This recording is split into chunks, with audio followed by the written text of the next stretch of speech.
कह रहे हैं कि कभी कभी मेरा मन नाम जप करते समय इधर उधर भटकता है और कभी कभी मुझे नाम जप करते हुए नींद आने लगती है। तो महाराज जी, ऐसे में हाँ, क्या करूं? दोनों बातों में सावधानी रखनी है।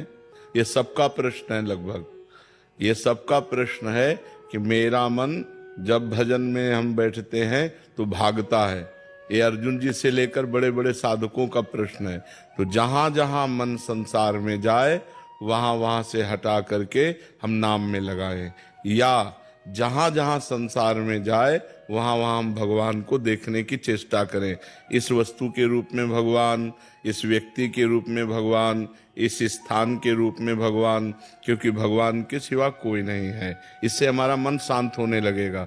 जहां जहां जाए वहां से हटा के नाम में लगाना, या जहां जहां जाए वहां भगवान को देखना। और तीसरी बात, अगर हम कुछ नहीं कर पा रहे हैं तो नाम पर ध्यान दें। हमारे मन से सब कूड़ा करकट निकल रहा है, जो गंदी बातें हमारे मन में भरी थी वो सब डिलीट हो रही हैं नाम जप के द्वारा। ऐसी भावना करें तो मन निर्मल होकर, ये 3 साधन बताए, इससे मन आपका एकाग्र होने लगेगा। रही नींद की बात, तो भोजन पर ध्यान दीजिए। भोजन सात्विक होना चाहिए। प्याज, लहसुन, मांस, मदिरा, अभक्ष्य भोजन, ये सब अगर त्याग कर दोगे तो शतोगुणी भोजन और 6 घंटे की निद्रा। अगर आप जो नींद ले रहे हैं वो 6 घंटे तो होना चाहिए। स्वस्थ शरीर के लिए 6 घंटे आवश्यक है। तो अगर आप 10 बजे रात के सो जाएं तो 11, 12, 1, 2, 3, 4 बजे आपकी आंख खुल जानी चाहिए और फिर नींद नहीं आना चाहिए। अगर नींद आती तो खड़े होकर भजन करना चाहिए, टहलने में नहीं आनी चाहिए।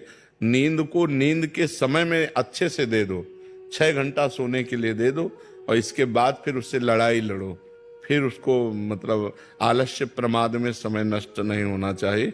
जैसे हमें बैठे नींद आ रही तो हम खड़े हो गए, खड़े भी हमें परेशानी हो रही तो हम टहल रहे हैं, पानी मुंह में डाल रहे हैं, मुंह में पानी डाल के मुंह पोंछ करके फिर हम भजन में बैठते। लड़ाई लड़नी पड़ेगी तब नींद पर विजय प्राप्त होती है। तो दोनों साधनों को देखे। मन जो बार बार भागे तो इन साधनों को, और जब नींद आवे तो ऐसे। पर भोजन का सुधार कर ले। तमोगुणी भोजन पाने से फिर भजन में नींद आएगी। बासी नहीं पाना, बहुत लाल मिर्च नहीं पाना, बहुत तेल के नहीं पदार्थ पाने, और ये अभक्ष्य पदार्थ जो त्याज्य हैं उनको नहीं पाना। इससे सतोगुण बढ़ेगा, सतोगुण से नींद नहीं आएगी। नींद आती है तमोगुण से। निद्रा आलस्य प्रमादोत्तम तत्तामस मुदाहरतम। तमोगुण से ही नींद, आलस्य और प्रमाद की उत्पत्ति होती है, वही हमें परेशान करता है। तो सतोगुणी भोजन पावें और थोड़ा भोजन पावें। अब दबा के यहां तक भोजन पाया तो फिर तमोगुण तो हो ही जाएगा। अगर हमारा 8 रोटी से काम चलता है तो हम 5 रोटी में लावें धीरे धीरे। वैसे 24 घंटे में शोध किया गया तो 400 ग्राम अन्न से भरपूर स्वस्थ जीवन चल सकता है। पर अपने देखो, किलो 2 किलो तो एक बार में हो जाता है, सब्जी दाल सब मिला के खान पान।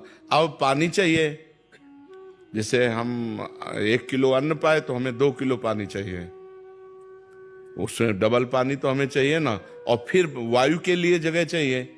पेट में थे, अब पेट में दबा के अन्न ही भर लिया, फिर पानी तो ऊपर सांस फूल रही है और भजन में मन नहीं लगेगा, प्रमाद स्थिति। अल्पाहार, थोड़ा भोजन पाए, अच्छे से जल जितनी आवश्यकता है 3-4 लीटर 24 घंटे में तो जल चाहिए ही, और वायु के लिए जगह खाली रहनी चाहिए। तो साधक साधना कर सकता है। नहीं तो अब होड़ लगाकर भोजन पाने वाले हैं कि हम तो फिर भजन नहीं होगा। जिसका भोजन नीरस उसका भजन सरस, और जिसका भोजन सरस उसका भजन नीरस। पक्की बात समझ लो। भोजन में बेस्वाद पाना चाहिए, दाल रोटी सब्जी उसमें कोई स्वाद, लेकिन स्वाद नाम में लेना चाहिए। राधा राधा राधा। श्री कृष्ण। अगर आपको भी है ईश्वर के अस्तित्व पर आस्था तो कृपया लाइक और सब्सक्राइब करें। कमेंट में लिखें जय श्री राधे राधे।